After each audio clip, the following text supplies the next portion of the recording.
Hi, Manning here. Welcome to a Friday edition of the Garden Report. Wrapping up the week. Looking ahead, training camp just about 2 weeks from now. I think 2 weeks from Monday, Tuesday, there'll be media day. A few weeks. We're getting there. Sherrod's back. Great to see you, Sherrod. Welcome back here. Good And to be back. What's up? What's up, Welcome in, fellas? Josue. So, let's talk Brogdon. Who? That wasn't my line. That was someone else's line. Okay, Mook. Okay, Mook. I've been talking a lot about Brogdon. I think his health, his status, his play is going to be one of the biggest, probably the biggest story of training camp going into this year. I'm wondering how healthy he is. I'm wondering where he's at after the trade, almost trade that sent them out to the Clippers. He's still not back. Celtics have been posting a bunch of videos. I'm sure you've seen them, Josue, of all the guys there. Still no Porzingis. They're waiting on Brown and Tatum, waiting on Brogdon. But most of the younger guys are back. Most of the new guys are there. Shabim Luke and Jay Scrub and all of them getting started, getting to work early, Delano Banton. But still no Brogdon. And really, we haven't heard from Brogdon at all this summer. Through the trade, through the injury. That's not strange for him. I think he's a pretty low-key guy who keeps to himself during the summer. But it does add to this uncertainty around him going into this year. And we'll get to those Morris comments in a minute. But Sherrod. Yeah, some people might be confused. We'll get to that later. Yeah. I found it strange, Sherrod. A lot of fans turned on him over the injury. Real quick. Many want to see him gone this summer. Including the Celtics. Yeah. Right. It might be part of the problem. Yeah. But it was a freak injury. And I'm going into this year, and I have my concerns, too, about him. But this wasn't like he had a hamstring strain here and ankle issues here, and he was just injury prone. Oh, yeah, he was very, very healthy and very effective up until that moment. Yeah, and in the playoffs, it was clear as day that he was dealing with the type of injury that made him useless, I thought, for the most part. There was one game where he had, he was struggling to make shots, and then he had a layup attempt, and he missed the bunny. And at that point, I'm just like, shut him down. And it's not because he doesn't want to help the team. He physically could not help the team. Yeah. To your point, Bobby, fans turned real quick on him, and the Celtics were almost as quick as the fans when they tried to trade his ass out of here like that. Right. I'm interested to see how he responds to that, not only in terms of his play, but also in terms of in the locker room, because everyone knows they tried to get rid of you. And for Malcolm, this is a guy that everyone loves. He's a great leader. The positives that you hear about him with every team he's been with makes you scratch your head thinking, like, how is he going to respond to being basically stuck with a team that didn't at one point want you around, or they felt that there was someone they can add by subtracting you out that would make them better. I don't know how he's going to respond to that. My gut tells me that he's going to take the high road, say all the right things, point out how this is a business, and we'll all be like, okay, but are you going to go out there and get 15, 6, and 4 a night off the bench? And to me, that's ultimately going to be the challenge for him, is to play with a certain amount of consistency so that our conversations about him will be more about his play and not about how close they came to shipping him out to La La Land. Right. Well, yeah, I mean, that's the thing, though, Sherrod. Like, he's such a positive and he's such a professional that I feel like he's going to show up. He's going to be that kind of player that's not going to, quit on the team. He'll speak his mind, though. He will. I mean, yeah, exactly, Bobby. But I also feel like he needs some transparency here, right? Okay, Marcus Smart is out. Okay, you guys win. He had that press conference introducing Kristaps Porzingis. A question came up about the starting point guard, and boom, Derek White got the job right away. How does he feel about that? I think that's something that they need to be, that needs to be discussed between, the coaching staff, and maybe he's okay with that. Maybe that's not a problem at all. But again, I think he just needs to have that conversation and find out exactly what his role is going to be. Is he going to be someone that's going to be used at the end of games often? Things change, obviously, without Marcus Smart there. And the fact that Derek White got the job right away obviously speaks volumes for how Joe Mazzulla feels about him as a starting point guard. Okay, well, that's fine. That decision's been made. But where do I fit here exactly, moving forward? I think that's just something that's going to be, figured out throughout training camp and around that time. again, he's the professional. He's the guy that's going to show up. I'm not worried about someone like that, quitting on the team. But I just think he needs to find out exactly what his role is going to be. I don't worry about him quitting on the team, Josue. I do worry about him being around enough to play. Because this is a guy that came here under the load management program. He's going to be under it again. And I kind of understand what Joe and those guys are thinking about having Derek start, because Derek he's the poster boy of durability. And as your point guard, you want that to be the stabilizing force that guides your team all season long. And Derek White, his track record is that he is a really healthy player. He doesn't miss games. Malcolm, last few years, literally 180 of that. He misses a significant number of games, some due to injuries, others due to load management. And with the new rules in place on how, well, actually, he's not one of the top 2 players. He won't fall under it now, yeah. He doesn't count. He doesn't qualify for that. But the bottom line is, if you're Joe Mazzulla, way to throw shade for no reason. All right, go ahead. I know I did, didn't I? and I really like him. But the reality is, they need to have a stabilizing force at that point guard position, because as much as Marcus Smart drove you crazy, you knew what you were getting from him, and you knew that if he didn't play, it was because he was hurt. It wasn't because you needed to rest him, which is the case you're going to have to go through with Malcolm. So Derek White starting, I think the durability dynamic, I think more than anything else, is why Malcolm is going to be coming off the bench and Derek will be starting. But make no mistake about it, though, Malcolm is going to play. That's a given. But how much will he play? How many games will he suit up? That's a crapshoot. No one knows that. Not Malcolm, not the Celtics. You heard both from him last year, too. Early in the year, he's talking about how great it is to not have to do everything. He's feeling fresher than ever. And then later in the year, especially once the playoffs went around, you heard him talk more about how difficult it was to come off the bench. The adjustment that was for him. Even just some of the issues the team had when it came to their lack of emphasis on defense, not addressing some of the issues early in the playoffs that popped up in terms of their play. So his voice got louder in that room, and we'll get to the leadership dynamic on this team in a little bit too. He said that right before the playoffs too. That was kind of weird timing for that. He started opening his mouth and speaking his mind a little more as the playoffs came around, and as things turned for the worse there. So I'd say my favorite presser all year, Josue, was that one he gave us in the hotel there in Miami, because he was just so honest about all the issues after they went down 3-0. So I do want to get to the leadership here, but you brought up a great point, Josue. Joe didn't hesitate at all saying Derek would be the point guard here. And in that same conversation after the Jalen extension presser there, he's talking about how they have to go through a healing process with Brogdon, and they have to come together again as a team after they almost traded him. But then he's asked about who the point guard is. He's like, "Yeah, it's Derek," which I found, maybe they had that conversation already. But if you haven't even talked to Brogdon yet, and you haven't gotten on the same page after the almost trade, you're just going to come on and say White's the point guard and Brogdon's back on the bench. I don't know. That was rip an the Band-Aid off. Yeah, rip it off. Yeah, right. Before you guys keep asking me about this later, I'm just going to get it out there now. Yeah, it seemed like that's the way he responded to it. That's right. It was the extension press conference. But yeah, it'll be interesting. I mean, again, they're assuming the same thing that I am. He's a professional. He's not going to quit on us. But it's just like, well, is his heart going to be in it? Is he going to feel the vibe of this team and say like, okay, I'm back. I can be the sixth man that you need me to be. Obviously, he took that role last season. Obviously, he was vocal about it. But how does he respond this time around with Marcus, not in the picture? I mean, the longest tenure Celtic, the guy who was already the starting point guard when Malcolm came to Boston, right? Everything was already decided. Now things have changed, and that decision's already been made without a conversation and without even, this is months before training camp. Yeah, it's problematic for Malcolm, because you kind of wish that when Joe anointed Derek White the starting point guard, that he would have give you some kind of context as to why Derek versus Malcolm, because you got two guys who both have shown the ability to be significant contributors to your team as a starter and as a reserve.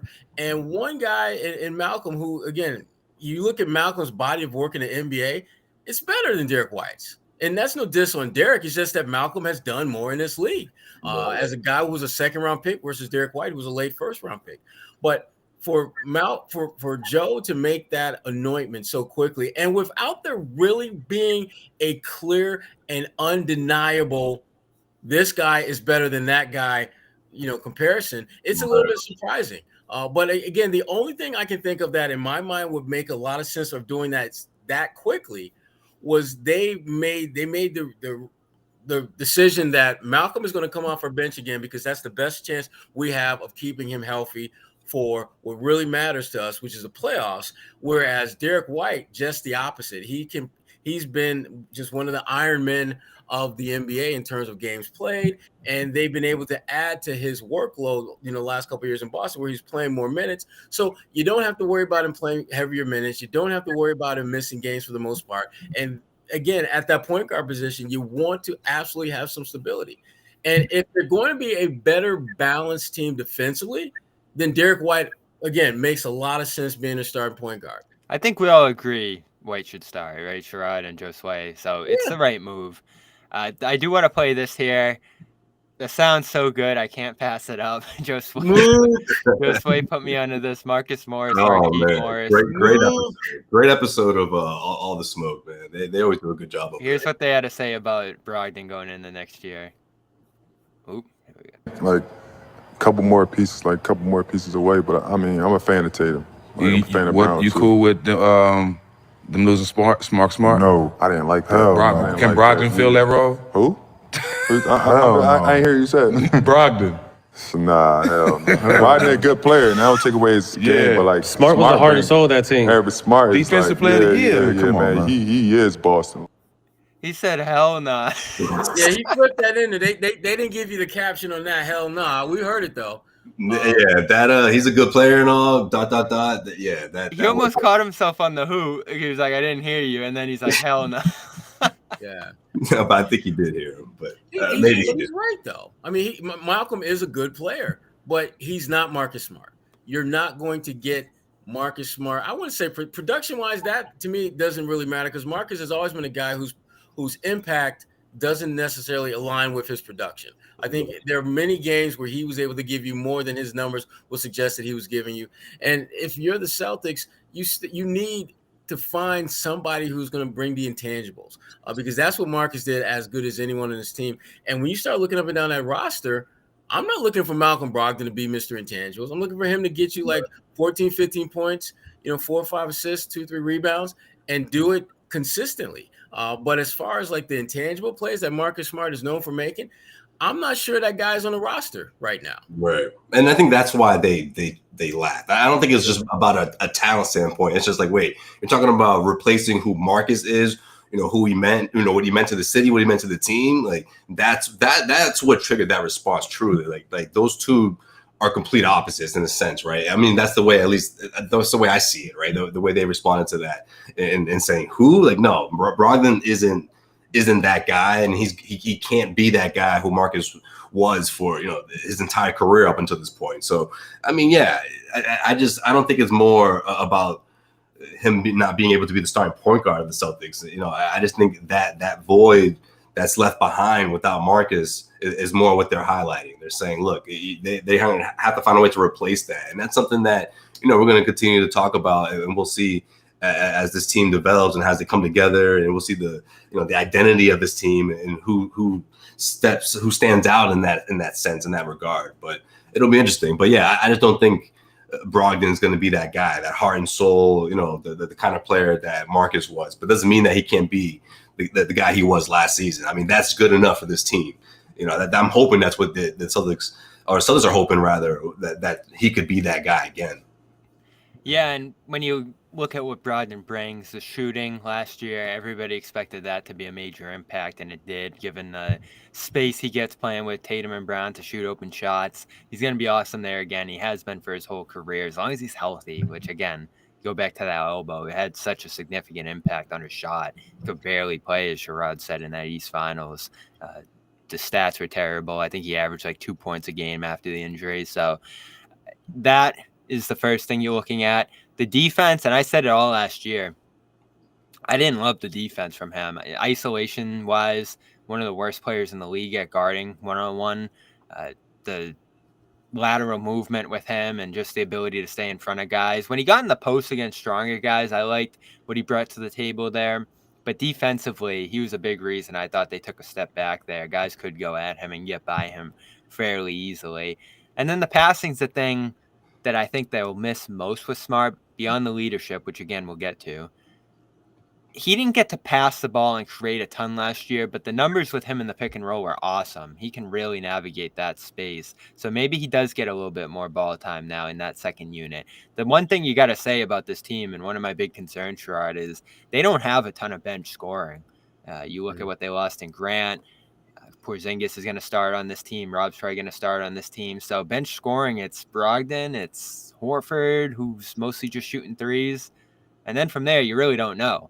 So Brogdon as a creator is going to be a big deal here too. They really need him. If he misses time, if he's not as good as he was last year, takes another step back, they're in trouble on that second unit a little bit. He's a big part of what they're going to do on the bench. I think that's going to be the biggest, really low-key, but not so low-key storyline all season is that second unit and their ability, not so much to score, Bobby, but just their ability to make an impact. I mean, if you're only getting like 15, 20 points off that bench, but you got Al Horford locking folks up around the rim, making plays around the rim, allowing you to get out in transition, get some of those other guys easy baskets, your second unit is going to be okay. But they're going to need difference makers. And for that second unit, the role that they're going to need Malcolm to be is a scorer. And I think as good a scorer I thought as he was this past season, I think he needs to be better because they're going to need, I think, a bigger cushion because there aren't a lot of options around. Peyton Pritchard is a guy who we know. That's another name. You know, he can get some buckets, but are you going to get the Peyton Pritchard that are we going to get, Pro-Am Pritchard? Don't do that to him. I knew you were going to do that. Like the guy that, hardly plays during the regular season. Is he going to get an opportunity? Is Sam Hauser? Is Sam going to start knocking down a lot of those open jumpers that, he was kind of feast or famine? Are you high on Mihailuk coming in? I am slightly above lukewarm. All right. I'm not hot on him. I want to get hot on him because he size-wise, you love what you're seeing in terms of being 6'7", 6'8", something like that. Consistently shoots around or above 40% from three-point range. The one concern I have about him, and I'm more concerned about him than I was with, some of their other guys, is his defense. This not only is he not from a lateral movement standpoint, I don't think he's great. He's also he has short arms. He's got a 6'5" wingspan, even though he's 6'7", 6'8" lengthwise, and in terms of his height. So that the way that tends to I think manifest itself is that he's not able to contest shots as well as you'd want him to, because when he races up to contest a shot, he's shorter than most guys at his height at contesting shots. So those are the little things that worry me about him, but he can shoot the damn ball. Yeah. I mean, he can flat out. I was gonna say that's not why they brought him in there, man. But yeah, I hear what you're saying. Yeah. Listen, when you bring in used cars, they're not going to run exactly like they just came off the assembly line. Shout out to the UADW workers out there in America. Do the damn thing. I'm with y'all. Hey, bottom line is this. You see I slipped that in there? The bottom line is he's brought in to shoot, but you don't want his weakness, which is his defense, to overcompensate or overwhelm what his strength is, which is making shots. Right, but I think that's why you bring someone like that in, though, to address exactly what Bobby's talking about. That offense, those concerns, like who's going to be the scorers off this bench? Because after Brogdon, it gets pretty slim after that. What are we going to see from Sam Hauser? I think that's someone that could take a step up in terms of his progression and being a more consistent scorer off the bench. Maybe, hopefully I'm right. We'll see. Does he get that opportunity? I mean, he has to fight for it. I think it's another situation as well. Why did he fall out of that rotation so fast in the postseason? Is there something there that Joe Mazzulla doesn't trust about him? Well, maybe he can address that a little bit on the defensive end. But yeah, I think bringing in guys like that is the reason why, the Celtics are hoping one of these guys can stick and be a rotation player that comes off the bench and just gives them buckets, because they need it. They need that offense off their bench because Mazzulla just didn't trust them during the playoffs. And I think that was the biggest reason. They didn't have guys that can come off the bench and score in bunches the way Brogdon did, until Brogdon couldn't do it anymore. And then you realize, oh man, like we got to go 7 now, 7, 8, the way he did, throughout the postseason. Don't forget O'Shea Brissett. I'm not going to mention Cornette, but Brissett coming He's in. in the mix. Just did, Bobby. He's Don't in the- worry. I he's in the know you Syracuse guys. I know you guys are thinking about it. I know he's there. I think he'll earn some minutes here. I do. Oh no, he will. We'll see how he pans out. He'll get an opportunity. Yeah, a lot of guys will off this bench. Preseason's going to be interesting. And Walsh, too.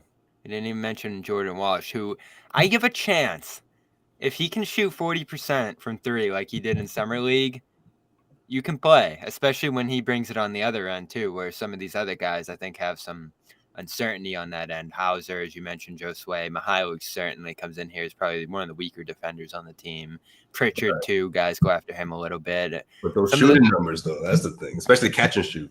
That bench is interesting because you do have these long defensive guys like Walsh, Banton coming in with that pedigree too. Brissett's had some defensive success. And then you got your offensive guys like Hauser and Mihailuk and Pritchard. So how do you mix and match those guys? It's going to be interesting to see. Even the Horford-Rob decision, I think, is interesting this year. But I want to get back to Brogdon from a different perspective here. But I want to shout out first HelloFresh, who is giving an even better offer. They've been giving you 50% off your first order.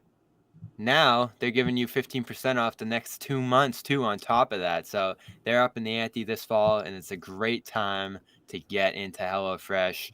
Sherrod loves the meatloaf. Josue, big fan of HelloFresh. Huge fan of HelloFresh, guys. Yo, pick it up, man. I see Josue posting his cooking from them all the time, and I'm a big fan too. You have 40 recipes and over 100 add-on items to choose from each week. So there's a great variety, and they'll handle the meal planning. They'll handle the delivery and everything you need to cook up a tasty meal right at home this fall. You might not have a ton of time. NBA starting up, school, Sherrod's teaching right now. We're all over the place. So you got quick and easy recipes. You got 15-minute meals, so you can just put them together, eat quick, and be on the go again and be back to work, whatever you need. They'll do it from dietary restrictions to even your own preferences. Again, take your pick from 40 weekly recipes that suit your lifestyle. Veggie to family-friendly to fit and wholesome. They have it all. I love the fish package. And HelloFresh is more than just dinners. You can stock your fridge with breakfasts, quick lunches, fresh snacks. Just shop HelloFresh Mark and add any of those solutions to your weekly box. Again, you can mix and match. You can choose when it comes, switch it up, and it's affordable, which is a big one too. That's why it's America's #1 meal kit. And right now, if you head to HelloFresh.com/CLNS50 and use the code CLNS50, you'll get 50% off your first order plus 15% off the next 2 months. That's HelloFresh.com/CLNS50. HelloFresh, America's #1 meal kit, thanks to them. So Tatum, I hit on this a couple weeks ago when he did this interview with Jeff Goodman of CLNS here and now the Messenger. He talked about Smart leaving. He talked about his dynamic with Brown. I guess he's still out there working with Brown and Pierce in LA, Josue, as we kicked around a couple weeks ago. So love to see that. But the big one here, I think the biggest, most overarching quote going into this season, especially after they traded Smart, is his perspective on the leadership. He said, Sherrod, I'm never going to be Kevin Garnett. As much as people want me to be, that's not who I am. The way I lead, the public may not ever see what I do. When I need to, I make sure my voice is heard, and I do it in my own way. I'm not going to be out there jumping up and down screaming. That's not my personality. As much as people want to talk about it and want me to be that, I'm not changing who I am. I lead in my own way. When I talk, everyone in the organization is going to listen. And whatever I say is always for the betterment of the team. My teammates know that. What do you think of that, Sherrod? You know I'm that dude, right? Says Jayson Tatum. Y'all all know I'm that dude, right? Don't get it twisted. Let the record state, right? and here's the thing about Tatum. I think right now what's happening with him is that he's finally having a little bit better alignment between his confidence and his leadership. I think his confidence has always been relatively high, and his leadership is starting to creep up very close to where his level of confidence is. And what you're starting to see him basically saying, look, I'm going to speak when I feel good and ready to speak. Organization going to listen to what the hell I got to say. The players, all 15, 17 you see around me, guess who they listen to? Me. And if I don't speak, they're cool with that. When I do speak, they're gonna rise up and pay attention because I'm that dude. And it's good to hear him articulate that, because I think he's felt that way for a while, but wasn't, I think, the greatest messenger for delivering the message to the masses about how he goes about leadership. And part of that, I think, has to do with the fact that he understood that his leadership was this thing that was consistently evolving, and he really didn't know exactly what it was going to look like. Because I think there was a time where he was feeling a little bit of outside pressure to be more vocal. And then I think he just got to the point where he just said, F that, I'm just going to be Jayson Tatum. That dude that's going to get you 25 points, at least half sleep. I can literally walk onto the floor and drop 25 and not even crack a sweat. And he's that damn good. And now I think he understands the importance of picking his spots better than he has in the past, of when to speak up and speak out and when to just simply let his game do the talking. I love the fact that he's spending so much time with Paul Pierce, because there's no one in the NBA or within the Celtics franchise that understands what Jayson Tatum is going through right now better than Paul Pierce. Paul knows to put up big numbers and be that guy that's on the Hall of Fame track and not have a championship. He knows what that feels like.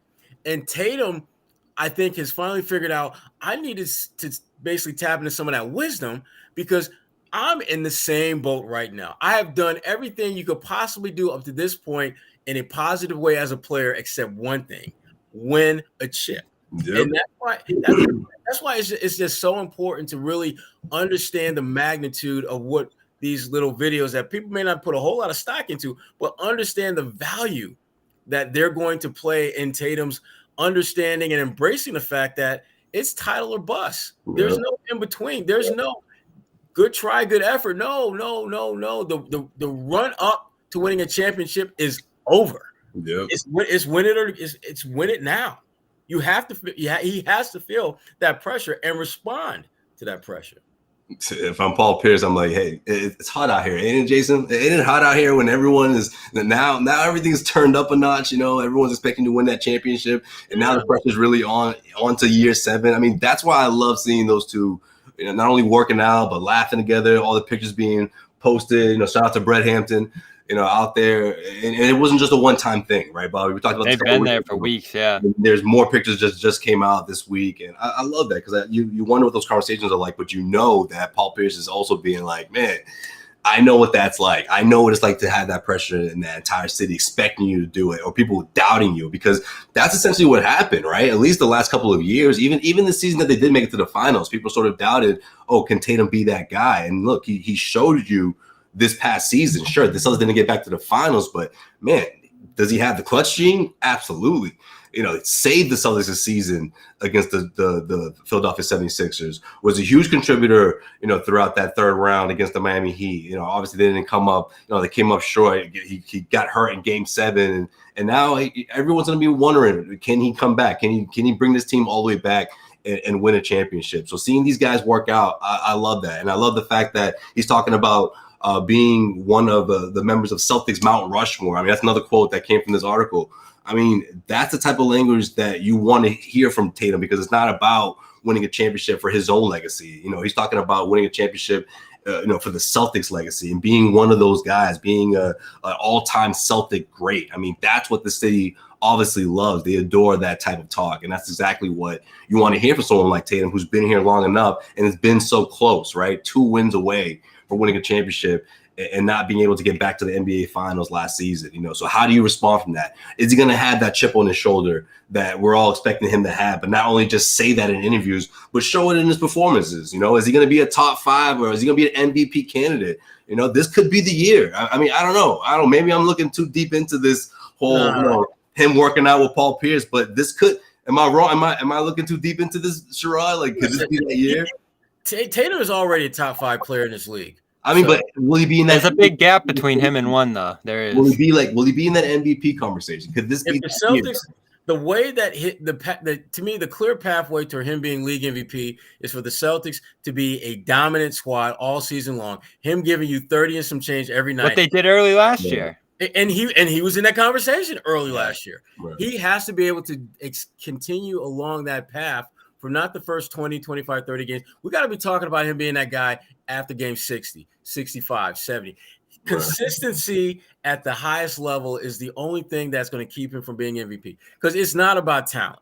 It is not about ability to take over games. It's about being able to do those things over the course of a season and not just for 40 or 50 games. That's what's going to get him the league MVP. And I do believe he's going to finish in the top 3 this year, an MVP. He will be a top 3 finisher in league MVP. I think this is that year. I think this is that year where he'll be one of those guys. And that's obviously going to be a huge, milestone for him. But, again, to get back to what you guys are talking about him being a leader, I think it's always been by example. He's not going to be, like he said, he's not going to be Kevin Garnett. It's not going to get in people's faces, but he leads by example. And I think that's how he can, get everyone focused and get everyone on the same page, but now do it on another level. And doing it with Jaylen Brown. I mean, seeing those pictures of these guys in the gym together, in the summertime, I love that. I want to see more of that. And I want to see how these two can lead together. But obviously, how Tatum's going to be able to take things to another level as a player.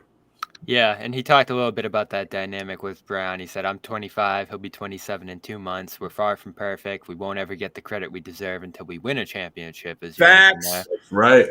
That's the ultimate goal, and you can't bypass all the things we've accomplished in the 6 years we've been teammates at a very young age. We've been to the playoffs every year. We've gotten better. It took time to figure out how we can be special as we can be and how we can coexist and do it together. Everybody says they take turns. I feel like we got to a place where we were feeding off each other, playing really well, he said. So they're trying to get over the hump. Like you said, Josue, a ton of the leadership comes on the court. I think we all see him capable of doing that, and we'll see Sherrod in a minute here. But the leadership, the vocal piece, what they said, Brad, Joe, everyone across the organization, it seems, when they lost Smart, when they lost everything we talk about Smart bringing to the table, is that Tatum, Brown will step up and improve and fill that gap. And I think many argue that part of the reason for trading Smart, and that Smart might have gone in Porzingis deal or any other deal this offseason, is that they want to force those guys to be the leaders there. So yes, we don't see how they might be filling that role.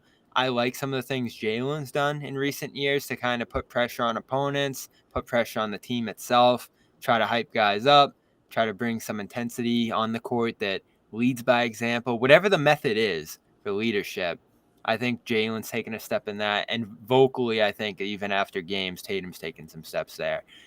The thing I wonder, though, and Sherrod got into it a little bit there, when they have bad losses, like the Magic games and the Pacers games last year, Pistons, or whoever it might be, when you hit a losing streak, when you're down in the playoffs, those moments where there's accountability, where there's things to improve, where maybe the team isn't hitting its stride the way it should be. How do they react to that? Because I know these guys are great at reacting to everything they've done well so far, and they've done a lot well so far early in their careers.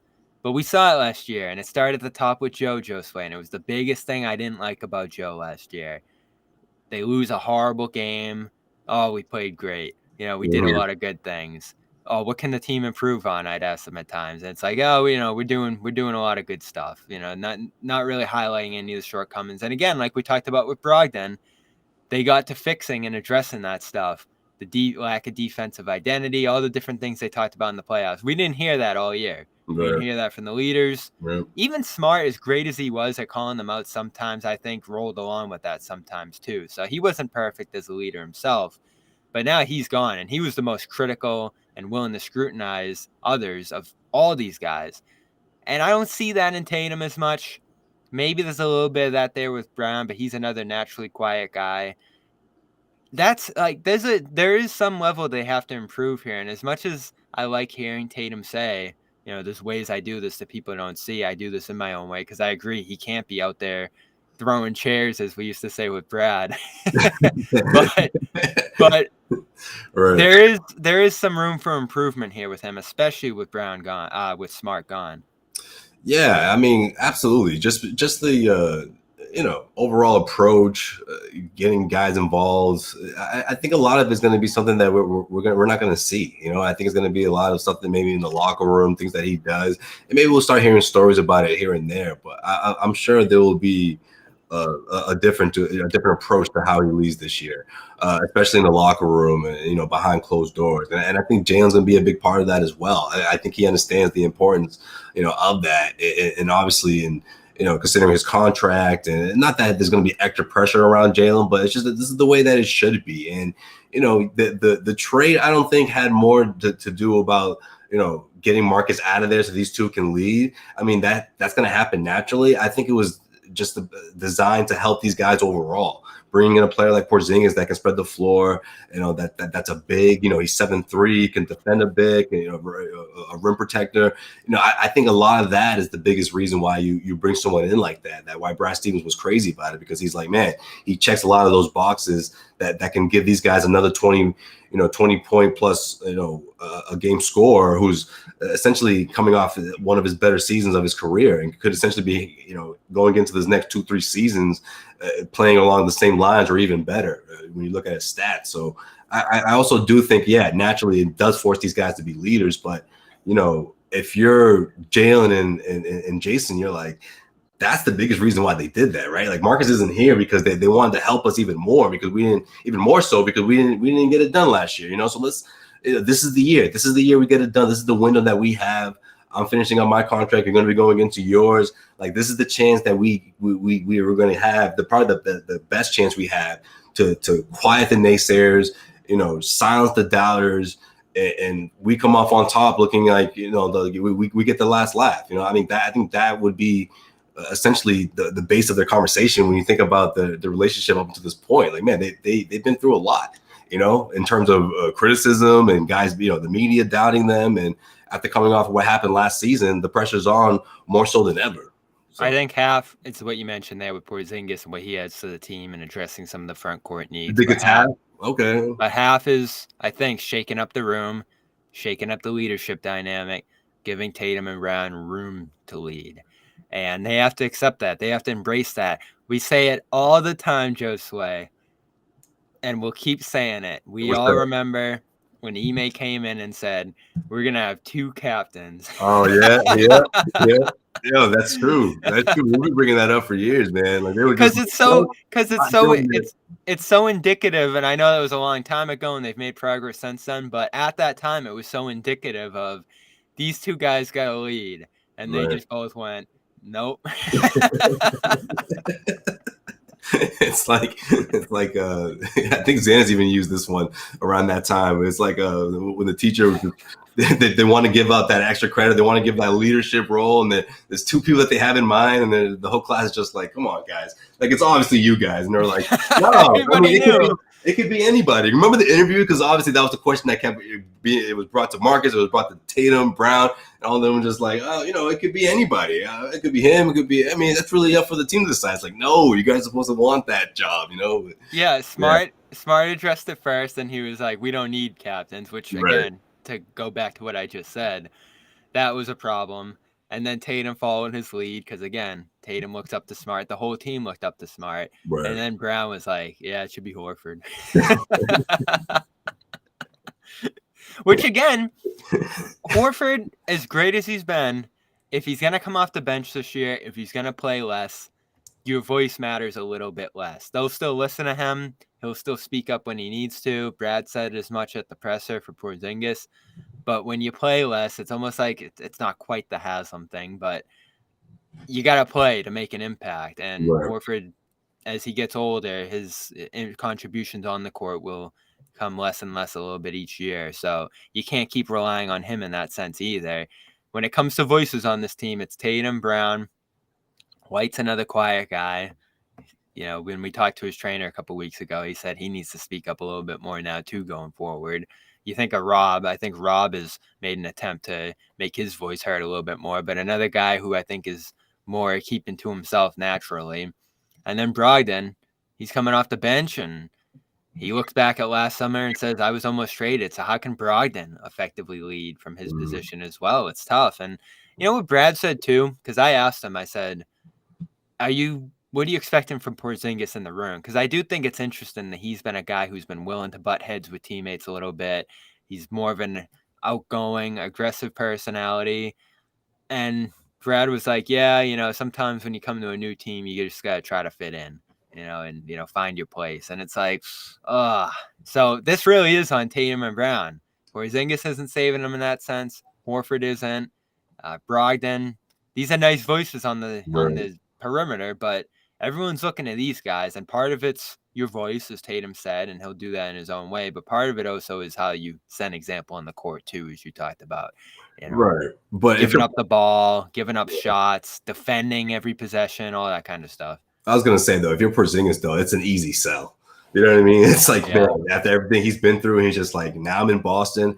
I got a chance to go to the finals. I can, change this whole narrative about whatever it was in the sense, right? That people questioned him from the beginning when he wanted out of New York and he didn't show up for his exit interview, and then things didn't work out in Dallas, and then now he has a chance to, this role that's cut out for him and designed for him to pretty much get those open looks, take advantage of it, and do it on a level that on a stage that he hasn't been on, for years now. So this is a great opportunity for him.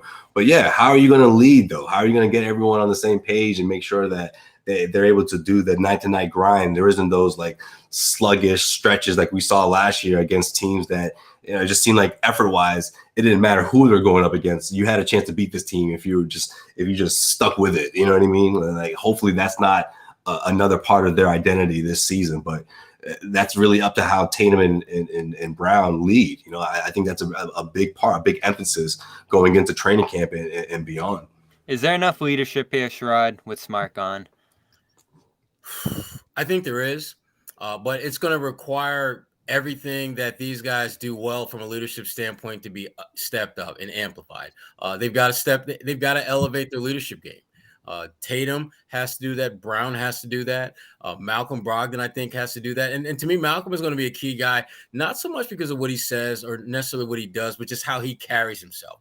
Is he going to carry that baggage from almost being traded into the season? Will he be able to process that and just basically make that a non-talking point? And the only way he can do that is to basically be himself, but better, be consistent, but more consistent. Keep that load management to a minimum to where you're taking off games here and there, and that be the only games you miss. You don't actually miss games due to injury. You just miss games for the load management process. And as for Tatum and Brown, Tatum, I'm not nearly as worried about his leadership as I am Jalen's, because Tatum's leadership is built on a foundation of balling. I lead by example. Last I checked, the example that he says is pretty damn easy to follow. I shoot, you rebound, you get open. I might pass it to you. I may not. I'm going to defend. And at the end of the day, I'm that dude. Yeah. Jalen, I might drop a 50 piece every now and then, but yeah, and I might hit you with a 50 piece every now and then. I might dunk on Joel Embiid every now and then. You just never know. Jalen is the ones whose leadership I'm not sure how it's going to play out, because I do think he needs to step his leadership game up, but I'm not really sure how that's going to happen. Is he going to become more vocal? Is he going to let his play lead? Is he going to, work on that left hand so that people aren't talking about that left hand dribble like they've been talking about all damn summer? What's he going to do to put his imprint from a leadership standpoint on this team? Because I have no doubts that he has that in him. I just don't know what that looks like. And what scares me a little bit more, I'm not sure he knows what that looks like. Because it's there. It's just a matter of him finding it and putting that on Front Street and making everyone see that. I don't know. He's a wild card from a leadership standpoint in my eyes. To me, this is what it is. You distract the whole 8 turnovers in Game 7. Don't get me wrong. I think James going to work on his game, work on his handle, because that's a big part of it as well. But I think the way he changes things, changes the narrative, is he becomes a defensive anchor. I think that's a part of his game that he he can do it. I really do think he has the athleticism. He has the footwork. He can do it. I want him to be one of those guys where he's the go-to when it comes to defending the opposing team's best player. Oh no, Jalen's got that. You know what I mean? Tatum's gonna cook. He's gonna get his opportunities if he gets back out on the fast break, which we know Jalen can do. He can get up there, you know, on the other side, but then get back on defense and be that guy that can lock down a top-notch score on a night to night basis. You know what I mean? Like, that's going to be part of his identity that I think, you know, says, okay, well, that's the money well spent. You know, that's a part of his game that he's elevated. Also, with the offense that we've seen from him every single year. I mean, he's continued to become a better player year after year throughout his career. So. I love that point, Josue. And you can't end your press conference like he did at the extension presser. Saying, right. We got to get back to defense and have the defensive year that he did a year ago. And everybody has blame for last year. For Brown, I think a lot of it came on the defensive end. Tatum, some of the shooting inconsistency, maybe his voice atop us all, especially with Joe being there and trying to navigate things. Tatum, I think, reflected a lot of the talk Joe did. Joe certainly has to change in his approach, and the assistants will help in that sense. And then down the line, you know, everybody else just has to improve individually here. You can't look back on last year, and this is my worry going into this year, is for all the panic and turmoil and Wick running in the locker room and all the, I don't want to say dysfunction, but just craziness of that 0-3 hole. It's a little crazy. To look back and say, yeah, you know, we had a good year. I don't want to hear that in camp. Like, I want to hear we didn't meet expectations last year. We got to be better, and we got to be locked in and focused on both ends of the court this year, especially that defensive point that they let go for a lot of last year. There's another leader potentially going out the door here, and I wonder what that kind of impact that'll have. But first, shout out to FanDuel going into the weekend. No better time to take advantage of this. In fact, this is the last time you'll probably be able to take advantage of this. Guys, you gotta do it. FanDuel, official partner of the NFL, official sports wagering partner of CLNS Media, still offering for a very short time here. Bet $5, get $100 off NFL Sunday Ticket through YouTube TV, as well as the $200 in bonus bets they've offered in the past. It's their best offer yet. Patriots underdogs at home again this week need a win. You're getting 3 points for them. I like that.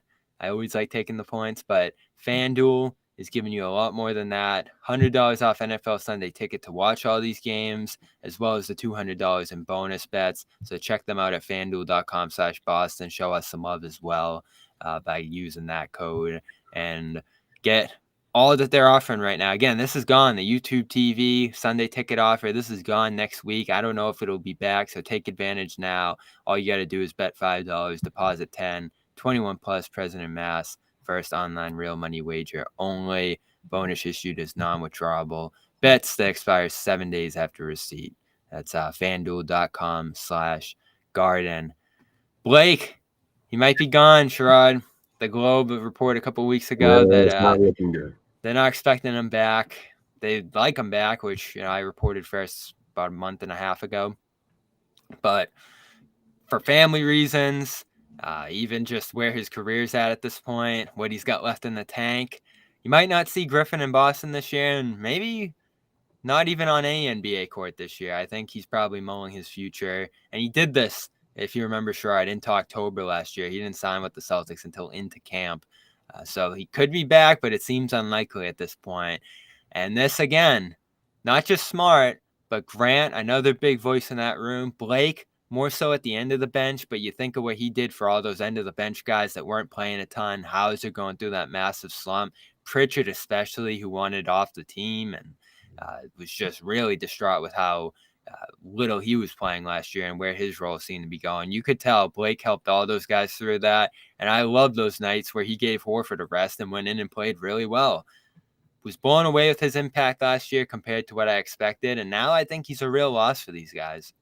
Yeah. And he's at that point where you got to seriously thinking about just, you know, mailing it in and calling it a career. And he's had a hell of a career. 6-time All-Star, 5-time All-NBA, I think 3 times second team, a couple times third team, rookie of the year. to me, a Hall of Famer, it's not a matter of when, not a matter of if he gets into the Hall of Fame, but when. Will he be a first ballot one? Not sure about that, but he's definitely going in with the body of work that he put together, primarily with the Clippers. As far as the Celtics are concerned, you'd love to have a guy like that, because I do think that, his ability to keep the peace when things get a little bit sketchy inside that locker room after some games and after some tough practices, and having the wisdom and willing to basically offer up that wisdom to a lot of these young guys, you're going to miss that. But Blake has earned the right to determine and dictate where he goes next, even if that destination is, home, and call it a career. He's been that impactful. And so if I'm the Celtics, you'd love to have him back. But if you're the Celtics, one thing that you got to keep in mind, just because you don't begin the season with Blake Griffin doesn't mean you won't have him at some point down the road. Mm-hmm. So, yeah, Blake is not likely to return at the start of the season, but if certain things play out a certain way and Blake – the door's open. Yeah, they're not going to say, Blake, we're done. Bye-bye. No, it's going to like, if certain things break a certain way, you may be back here, or if you want to. And that's ultimately what this is going to be about. Does Blake want to return? Because I do think if Blake decides to not sign with anyone before training camp, I think that's a great thing for the Celtics, because that means that he's probably going to be looking at the landscape and looking for an opportunity to join a contender, because Blake ain't coming back to play for no team that's going to win 35 games. That's not happening. Yeah, and he doesn't want to play through the whole regular season at this point, too. And I don't blame him. Like, does he want to be playing in November? I don't know. Well, this is the thing, Bobby. With the way, like, just the way you just described his season after everything that happened, he did his job. He excelled. He even exceeded expectations for and for most people or some people. He still didn't get an opportunity in the playoffs. He still didn't get a chance, to even when things were down, when they were down 3-0, and it wasn't even close. So if you're Blake, you're like, do I really want to do the whole 82 game season again? And I'm not even going to get a chance, after, even if I'm better than I was last year, I'm still not sure Josue is going to play me. So maybe he's not maybe he's done in Boston, but like you said, Sherrod, mid-season, if another team calls, it really wouldn't shock me if he continues his career mid-season and goes elsewhere. I mean, maybe it is something. Maybe if they do call, maybe that's an opportunity as well. But I mean, if not, it's a heck of a career. It's not a disappointment, for Blake Griffin, and maybe Hall of Fame. But it really wouldn't shock me if we heard though that he signs to a team, mid-season, and he decides to come back. We'll see. Because I wouldn't be surprised if he signs somewhere around his birthday in March, when he'll turn 35. Or sometimes shortly before that, just to give him a little bit of time to acclimate himself to whatever team. Even if he comes back to Boston, he's still going to have to acclimate himself to a new team. It always works out that way. But I love the fact that, again, this is a guy that you had a shot to play with him. You made an impression. And if he's going to sit out and not play right away and mull different opportunities, you're going to be one of the opportunities that he's going to give some thought to. And that's all you can do if you're the Celtics, when you're dealing with a guy who will have, I think, quite a few options, is you hope that you're one that he's considering. And if Blake decides to not begin the season with a team, which to me, I mean, if we're keeping 100, that's what I would do. I would absolutely, especially if you've made the kind of money that he's made and you've had the kind of career. It's not like you out here clipping coupons thinking like, oh, man, I need to get a job because I can't afford to live the way I'm living. Blake's good. He's really good money-wise. So it's not even about that. For him, it's about having a chance to compete for a championship and having a role. I don't think Blake is looking to go somewhere and play 25, 30 minutes. He knows that dude ain't coming through the door. You're getting 34, 35-year-old Blake Griffin, and that guy can play every now and then. And he can probably, if you're talking about, the second half of the season, he can probably get on the floor and help you win 2 or 3 games. But those 2 or 3 games might be the difference between you being the number 1 seed versus the number 4. And pretty much. And so if I'm Blake, which, I think it's just a smart play, sit your ass out and see how things play out and then decide where you want to play. And make sure that you go somewhere that has a role that you are comfortable with. Not that you're going to absolutely blow out the waters, but that you're comfortable with playing. Yeah, and now that I think back to it, the reason he ended up on the Celtics in the first place is that Rob was down. Cornette had just gotten hurt in camp. No Mescal at that point either. So Celtics were looking pretty thin inside. Horford was another year older, and you went in the last season actually thinking Blake might play a significant role. They had Noah Vonleh in the mix there too at that point. So it's less of that this year with Porzingis in the fold and Rob healthy this time. There's no real minutes for Blake here either. So I wonder if that's a factor as well, because he again, much like Brogdon, he accepted that role last year, but Blake Griffin doesn't want to be sitting on the bench all year long and into the playoffs. And I know that pissed Josue off too, that they didn't even try to use him in the playoffs. Sure. So, if he can find another winning situation where he's actually needed, maybe that intrigues him more. Again, he was on that podcast with golfing or whatever he was doing there, talking about how great it was to play in Boston, how awesome it was here, and the fans and all that. So he enjoyed it, but I think it's just about weighing his different situations right now. As you mentioned earlier in the show, Sherrod, that rest rule came out this week. The NBA approved it, that you're not going to be able to rest 2 stars. Is that going to work here? Is that going to help the load management issue?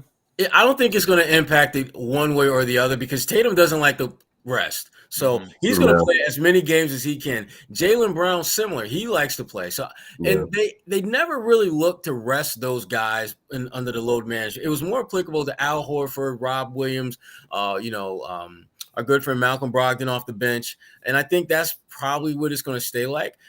There may be situations if Tatum or Brown is having some type of soreness and they're in a stretch where they're playing maybe 4 games in 6 nights or something like that, you might give them a night off there. And then you can use whatever ailment that he's dealing with to justify him not playing. And again, because of those 2 players and how consistently they have been wanting to play every game, or in certainly most games, it's a little bit different when the Celtics are saying, we're going to sit Jaylen Brown for this game against the Clippers, versus the Clippers deciding to sit, our good friend Paul George, or, the other guy who is the face of load management, Kawhi Leonard.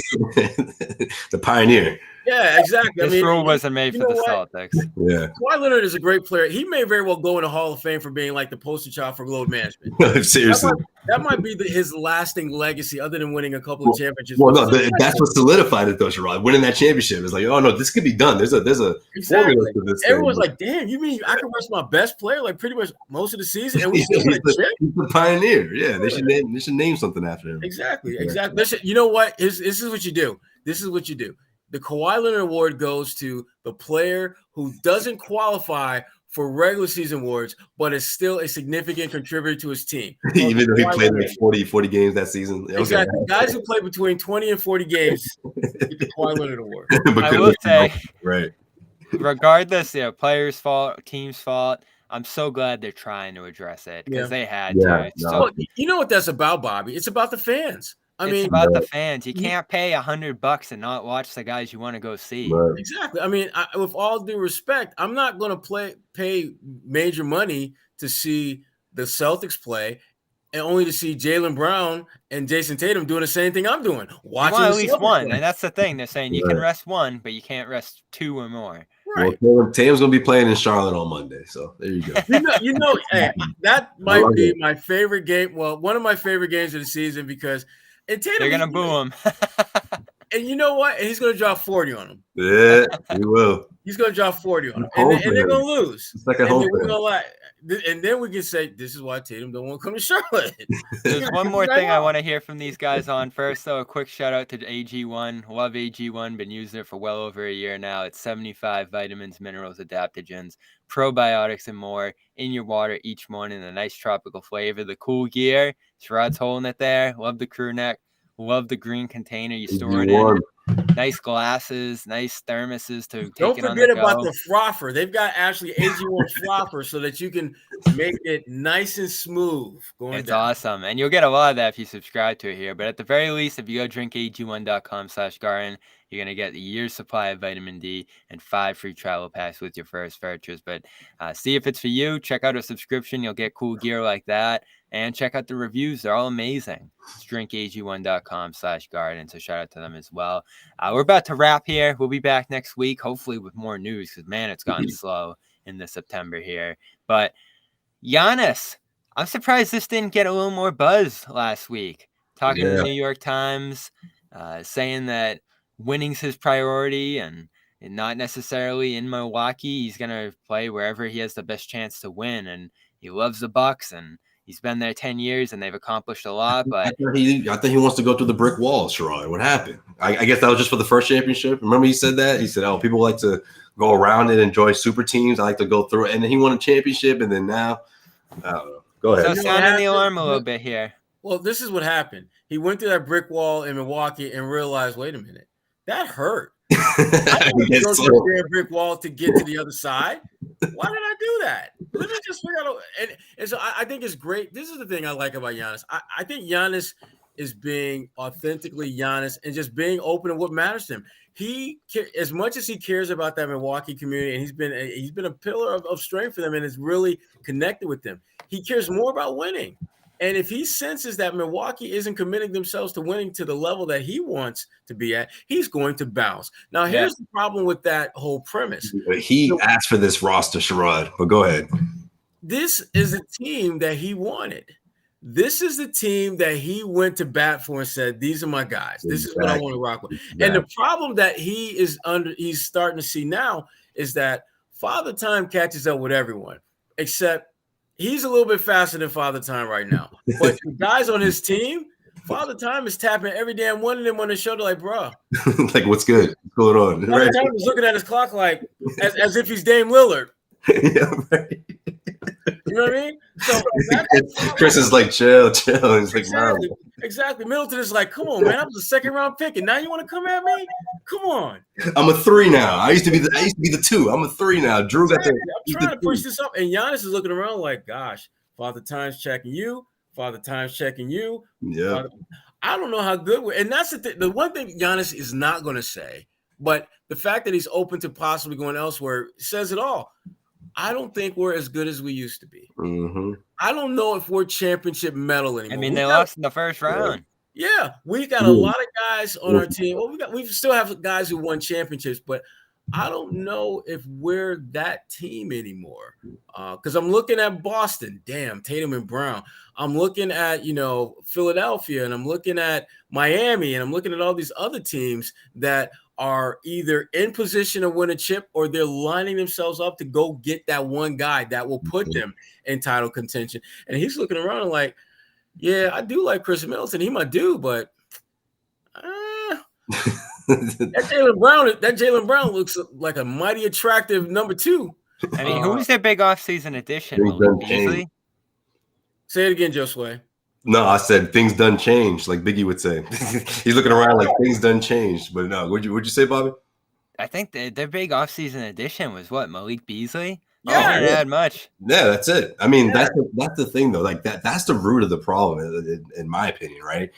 Look across the Eastern Conference. I mean, you just named them, Sherrod. I mean, and the Miami Heat, they didn't go out and making these splashy additions, right? No, they're setting themselves up for the one fish they want. They know what they want. It's just not right. But if you're Giannis, you got to look at that. I feel like he's using this head coaching thing as sort of like the scapegoat, being like, well, wait a minute, I didn't sign off on this. You guys got rid of my guy. I don't know if I trust this guy. It's like, is that really what it is, Giannis? Or is it more about looking at the rest of your team and you're looking at the Eastern Conference and you're like, man, Boston just got Porzingis now? It's like, okay, I got another guy that I have to deal with in the front court and back in the Eastern Conference. I mean, that's just one example, right?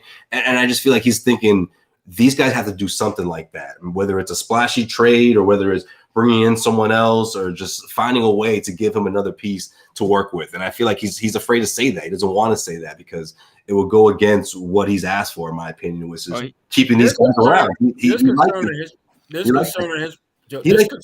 championship team, Sherrod, and he also thought that they were going to win at least get back to the finals at least a couple times these past couple of years. And obviously that wasn't the case. Well, not only is he concerned with what he's seeing, he's also concerned with what he's hearing, because there was a story in Sports Illustrated recently where the new coach, Adrian Griffin, was talking about building this thing up brick by brick. Now, as a player, you may mean just building on what we started before, but a player's thinking, that sounds like rebuilding. Yeah, he mentioned that in the article. Brick by brick, that sounds like rebuilding. And look, I'm a champion. I'm a 2-time MVP. I got a chip. I ain't trying to rebuild. I'm like Doc Rivers did an end in Boston. I don't want to rebuild. Right. I've done that before. That's why Doc left. That's exactly. And so, you know what this makes me think, and he's extension eligible this fall. I think he's got another year after this one, so he'd be a free agent 2 summers from now. 2 summers, yeah. Say it, Bobby. If Come on. I know what you're thinking. Say it.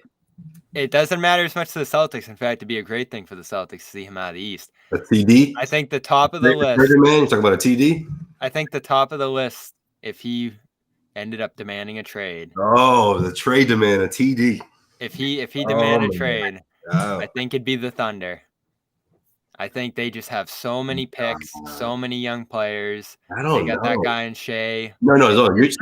You're thinking about what's best for Milwaukee, I feel like, though. If you're Giannis, though, you don't see him thinking like Miami or someone like that. Like, yeah, but it's the same thing as with the Lillard thing, where these teams have to offer.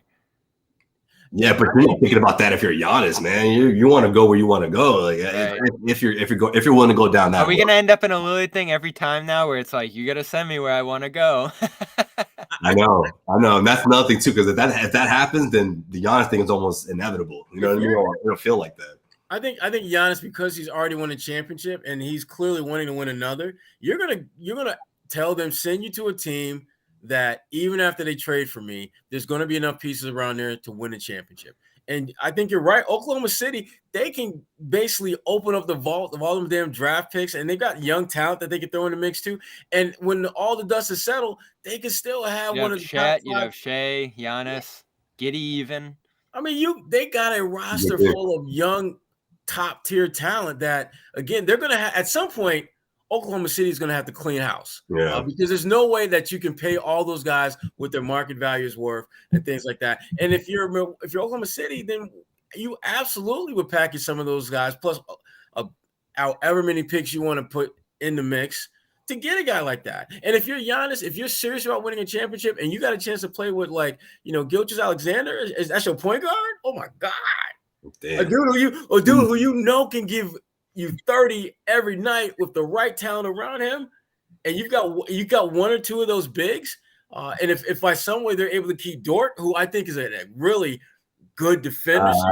Someone's got to go on the other side, Sherrod. Yeah, he's it's a lot of pieces. They got, but that's the thing. That's the beautiful thing about their roster. They got enough pieces where they can literally unload like damn near 2 or 3 starters and add him and be like 2 or 3 times better. I'm excited about them this year. I really am. That's our show for today. I'm glad we made it through the whole show without talking about the stupid world champion thing, which they're still talking about. Oh, hey, Bobby. Shout out to Dennis Schroeder. Today's his birthday. Yeah. Right? Oh, shout out to him then. No one's more excited. The big 3-0. No one's more excited than John Zanis, who was his biggest fan here in Boston. You know what though? He went and grabbed the world MVP. Man. He balled out. He was awesome. I love that tournament, and now I'm extra bored because there is nothing on. NFL, I guess. I'm not as big of a football fan, but it's time, man. Training camp, please. October 2nd. Come. Coming. Should be a good one. We need it. More and more guys getting back to Boston. Again, most of the young guys are back. Most of the new guys are there. I'm sure more will arrive next week. Porzingis, we'll wait and see how he's doing with the foot. Brogdon's arm, we'll see how that's doing once he gets there. But for now, thanks for joining us again this week. We had an interview with Mike Muscala yesterday. If you missed it, go check that out as well. SteelNSmedia.com. Sherrod, you got anything new out there? Nah, just trying to deal with these knucklehead kids like Josue. Oh man, that's what we do. Must be underdogs. Must be a lot of underdogs in there. Come on, give them a chance. All right, a bunch of Josue's in there, so I got my hands full. Obviously, Red Sox moved on from their GM. I was thrilled about that. We'll see how quickly they can turn it around. Patriots playing Sunday. Check out Patriots Press Pass for all the coverage. Taylor doing a great job through week 1 there. Love his work getting started on the beat this year. And Bruins, I think, is starting camp as well. So check out our Bruins channel as well. Josue Pavon, A. Sherrod Blakely, thanks, guys, for joining me here. We'll see you soon enough. Hopefully, John, Jimmy back next week as well. So subscribe, CLNS Media, Celtics All Access. Josue and I might be scoring an interview this weekend, too. So stay tuned for that. I was going to say, are we going to tease it or not? All right, yeah. We'll see. We'll see if it comes together. In the meantime, Subject Maxwell Podcast or, brand new episode. Check us out. And, we'll see. How's Max doing? He's enjoying the off season. He ready to get back to work? Oh man, he's enjoying himself down in Charlotte, man. He's been there He doesn't want training camp. no. He loves doing the episodes because he's just, it's perfect for him. It's a perfect balance. But yeah, he's itching for the season though, just like you, Bobby, in a sense. I think he's like 50-50 at this point though. I've been watching The Winning Time. Obviously, season 1 was 80. Yeah, it's a great show, man. We're about to get to 81. I'm a couple episodes behind, but I got to catch up. But yeah, man, this season's been crazy. 1981's coming up for me. That's Max's year. That's what I was telling Max. I'm like, it's coming up this year, man. This season.